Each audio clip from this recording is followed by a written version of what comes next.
So with The Amazing Spider-Man 2 finally out, people are again debating over which of the two Spider-Man franchises is better. Some people can't stand to see a new guy take on a role that has been done by a different guy for so long. But I'm sure you're really not worried about anything like that right now. Where's my camera? And I can be Superman for you. I'll sweep you off your feet, and a princess you can be for me. Hi, I'm Normal Guy. This is Normal Guy vs. the World. So, anytime an already established franchise is rebooted, the debate over which of the two is better is inevitable. I mean, with James Bond, it's been done so many times, no one really cares anymore. But this is only the second Spider-Man movie franchise to be made. So everyone is divided into two camps. You have those who think that the Sam Raimi trilogy is better, and those who think these new Mark Webb movies are better. And there's a lot of criteria you could use to judge between them. You can talk about directors and stylistic choices, actors, villains, plot lines, and various stuff. So what do I think? Well, first thing that comes to my mind is Tobey Maguire in the Sam Raimi trilogy, way too awkward. Every time he talks, it's always so bland, monotonous. Like, for a second I thought I was watching a Ferris Bueller reboot. Mary Jane, Mary Jane, Mary Jane, Mary Jane. What are you doing here? What are you doing here? This is my show. No, it's my show. No, we can't have this. Out!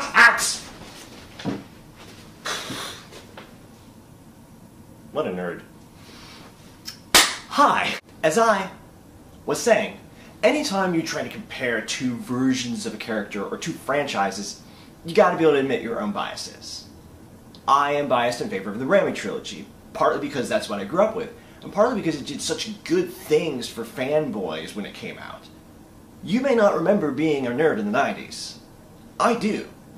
Everyone thought superheroes and sci-fi was a childish or bad for kids because it did the battle between good versus evil and said that some people are not going to change and not be evil because you're nice to them.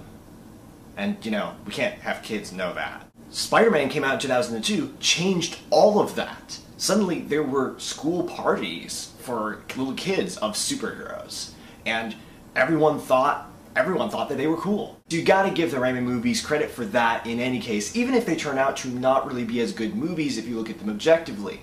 It may be hard to look at them objectively for me, but for you, I will do it, because you matter that much.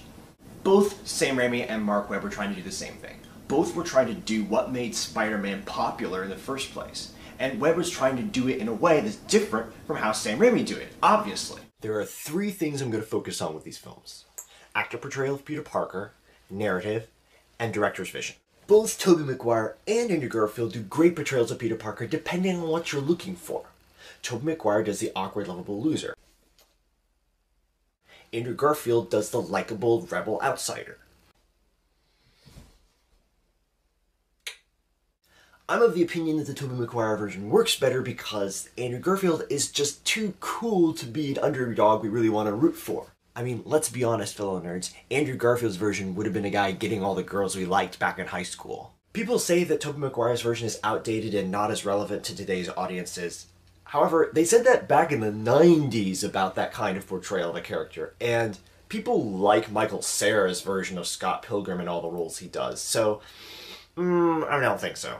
Overall, I think that the Raimi movies do a better job of crafting a compelling film narrative that is faithful to the Spider-Man source material.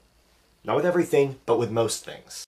The Raimi movies focus on and give screen time to the things that matter in the Spider-Man story. Ordinary person gets extraordinary powers, has to learn to use them responsibly, pay the consequences for the choices he makes. They take their time with that story and make sure we follow with the characters every step of the way as they do it. The Webb movies push that aside in favor of focusing on the mystery surrounding Peter's parents. There's a reason why what happened to Peter's parents is such a small part of Spider-Man comics rarely used. It's because it upsets the delicate balance of the ordinariness of Peter Parker's life in order to contrast and balance out the extraordinary, fantastic nature of his superhero life. But the worst is that the web movies do not get Uncle Ben. They do not get Peter's reason for being Spider-Man. They do not get the logic in the moral narrative that is Spider-Man's origin story. Peter Parker first wants to use his powers for his own self-interest, not someone else's interest. He sees the robbery as someone else's interest, so he doesn't stop the robber. But then that robber kills his uncle, and so he sees that other people's interests are his interests. The fact that he did not see that before, and he should have because he was raised better, is why he is morally culpable for what happened to his uncle. But that's not what happens in the Mark Webb version. In there, Uncle Ben doesn't die because Peter minded his own business, but because he went out of his way to stop the killer. Peter isn't motivated by guilt about Uncle Ben to become Spider-Man. He's motivated about vengeance against the killer. And he's motivated to be Spider-Man because he accidentally saves a girl's life and then kind of likes the gratitude of her and her father. And he feels guilty about helping to create the lizard, which he had no way of knowing what he did would do anything like creating the lizard, so he has no real moral culpability for it. It's all false guilt. And that brings us to the director vision. Because really, there's a lot of great stuff in Mark Webb's Spider-Man. There's, Peter being in high school, making the web shooters, the focus on Gwen and her family, and Peter and her relationship. But, except for the latter, nothing is really developed well enough where you really feel like Webb has something he wants to say. He seems to be trying to do a darker, more Nolan-y superhero movie, but in the first one, he keeps undermining that by having stupid things happen like Peter throwing football and breaking the goalposts. And don't get me started about getting all of those cranes to line up for each other. You can only get away with that stupid stuff if you're not trying to make it dark and edgy. And aside from the ending, they pretty much threw out the darker tone in Amazing Spider-Man 2 anyway. Raimi's movies, on the other hand, are clearly someone telling their story and how they experience the world. The themes were very consistent. Growing up, falling in love, power and responsibility. The different weird characters you meet in life, that way that you look at them. The tone is earnest and sentimental and contemplative. Now you may not like that, but at least it is a consistent something. That's not to say that there aren't certain things that are certainly better in the Webb movies.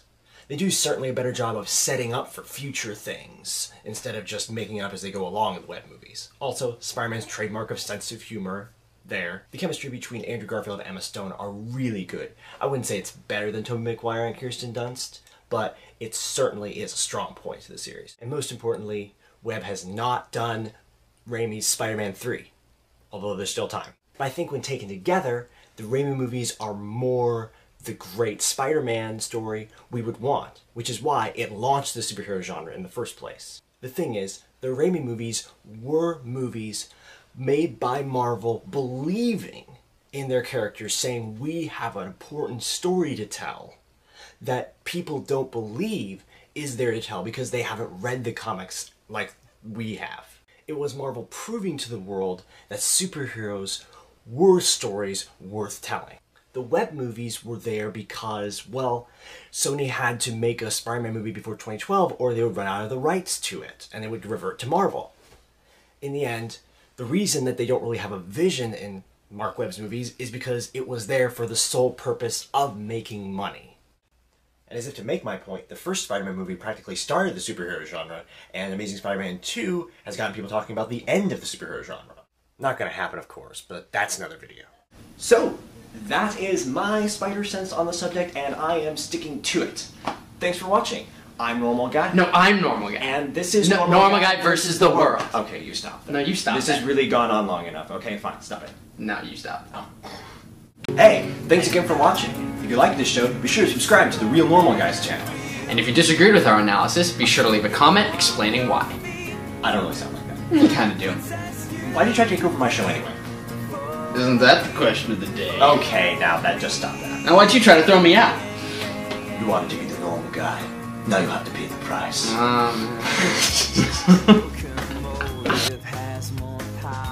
A new guy in a role. No.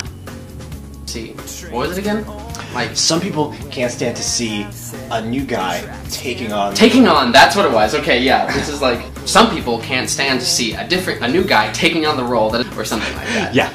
Okay. That is fantastic. That is good because you really are channeling normal guy very well. Okay. All right. Good. Oh, I'm normal guy.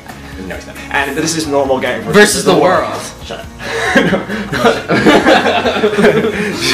No, I have to say something else besides shut up because that's not. Yeah. This is the end of the video. This is the end of the video, and then we do credits. We roll credits while we say. Like, yes.